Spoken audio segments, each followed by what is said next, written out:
Yeah, g'day everyone. This will be the final update on this ME109 until it's painted and finished. Just about got most of the construction work done, so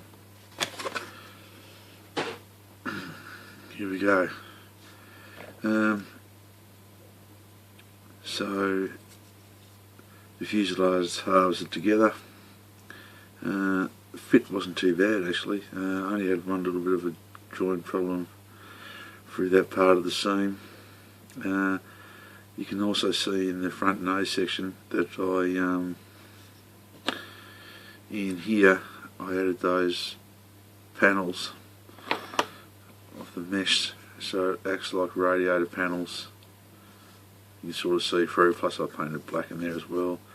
I've opened the hole up in the back part of the chin radiator panel. I've just got to scribe a couple of things in there now, so that'll be scribed off.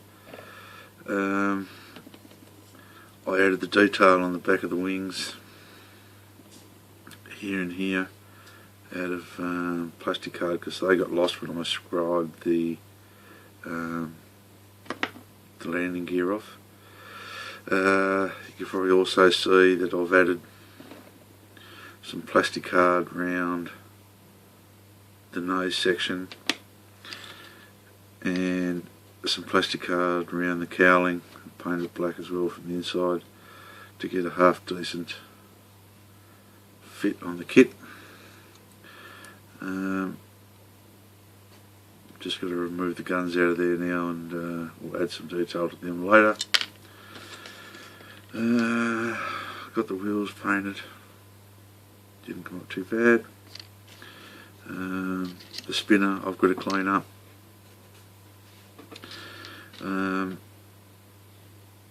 Been adding that plastic putty. You can see where it's laid in a couple of spots I need to put extra, so because what I'll show you, which I wanted to do and I forgot to do before, was show you how good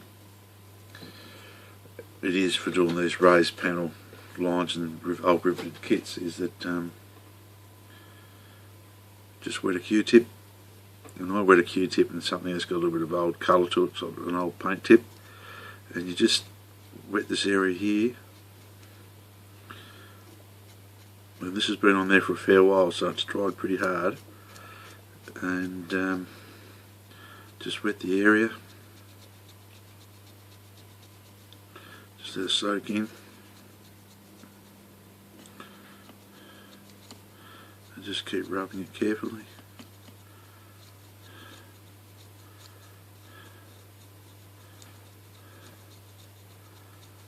Like that.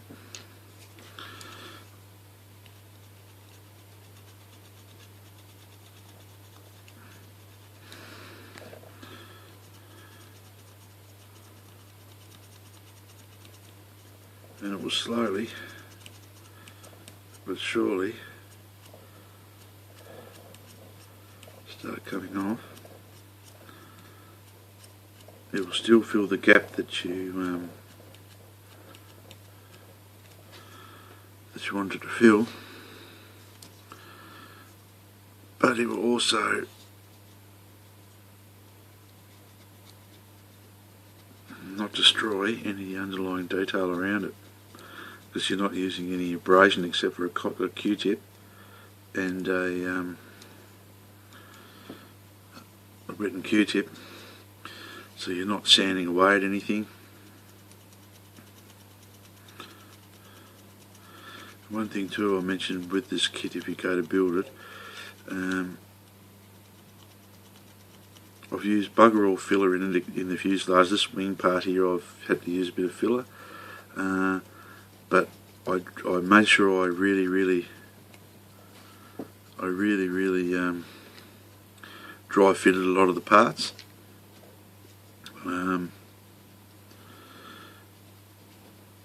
And I found with dry fitting and careful gluing and clamping as I went, that it fitted up really well. The instrument panel you will have to And there's that was a injection pin mark in there.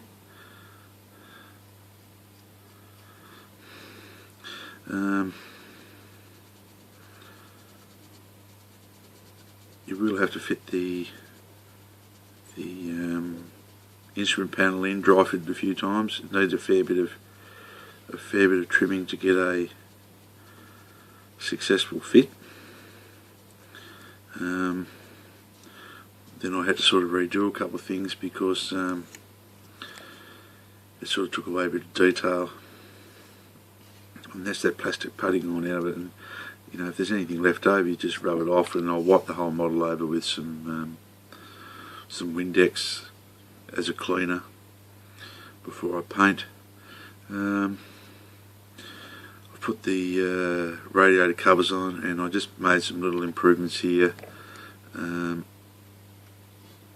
just so they've got a bit of extra fit. And there was a couple of dramas around this nose section. This was the hardest part to glue. It was through here. You can see I've had to use some super glue as a bit of filler as I went. But the rest of it's not too bad. So it's getting very close to the painting stage.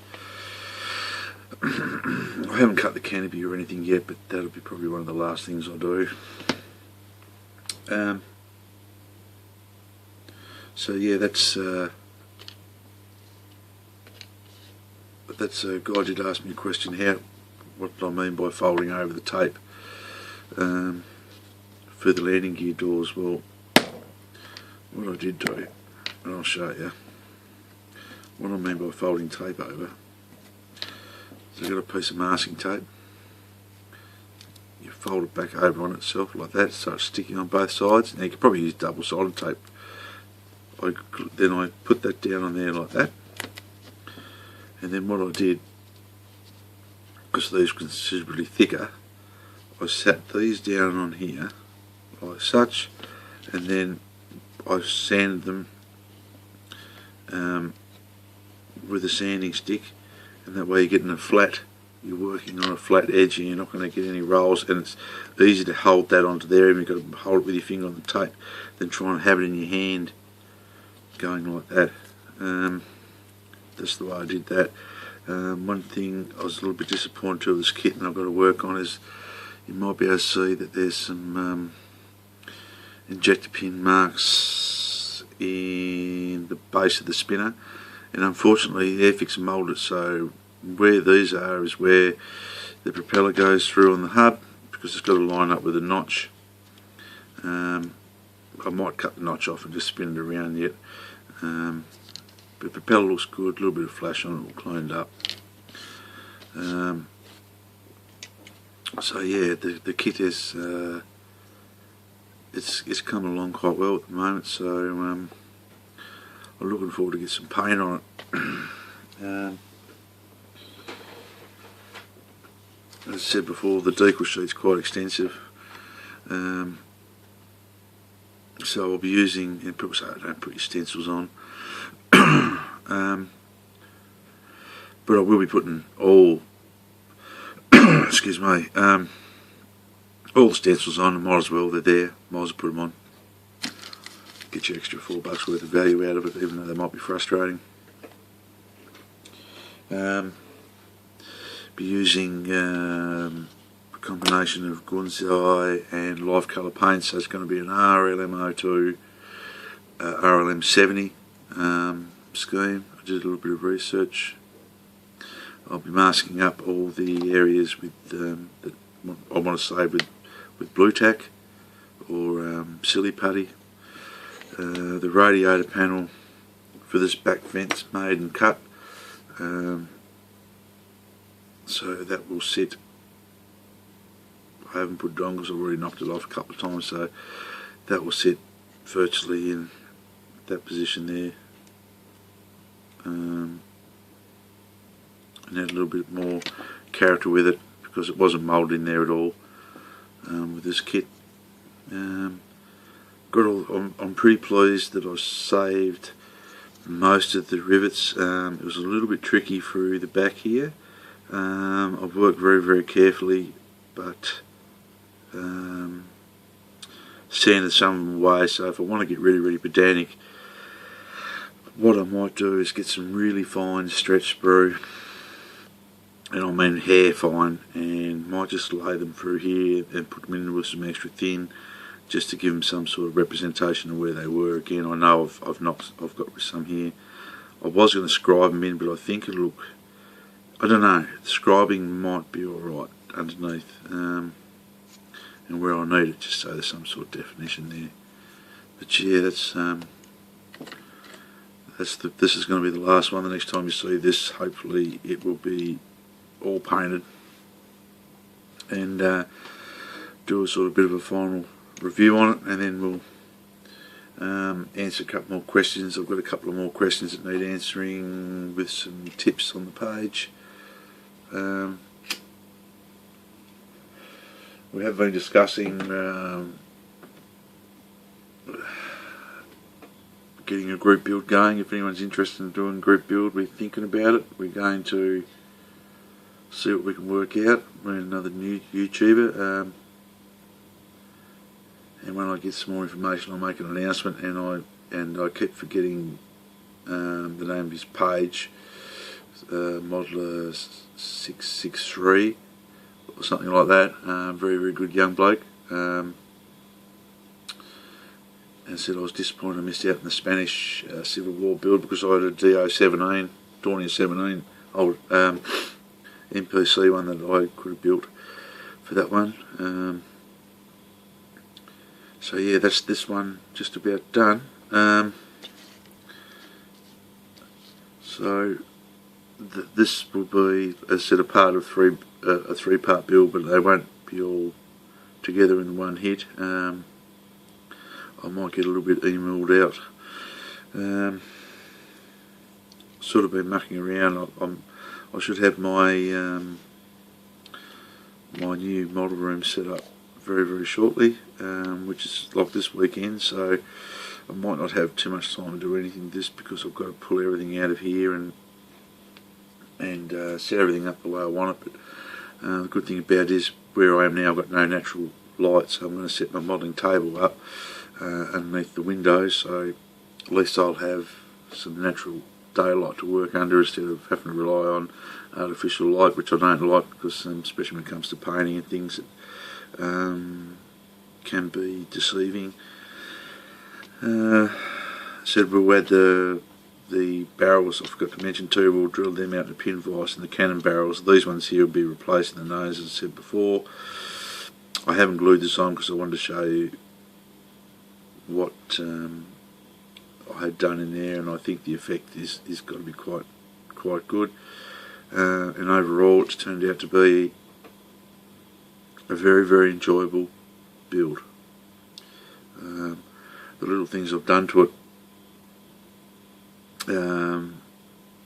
it's just been a very, and for a cheap model, I've got heaps of value out of it. It's been a really good kit. And to tell you the truth, if I come past a swap meet or something and see another one for $4, I will be buying it, I think, and I'll backdate it to an earlier version. And Condor Legion, one of those like that, because it interests me too. So yeah, that's just about it for this one. I've tried different camera angle on this one. Hopefully it'll look alright. I really just don't know what I'm doing. I just don't know what I'm doing sometimes. I just hope to get the new camera, like sort of July, around my birthday, and that's it. But have a safe one, guys. Next time you see the old girl, she'll have some paint on it, and we'll do a bit of a reveal. And we'll see what she looks like from there. So stay safe and model hard, guys. Thank you.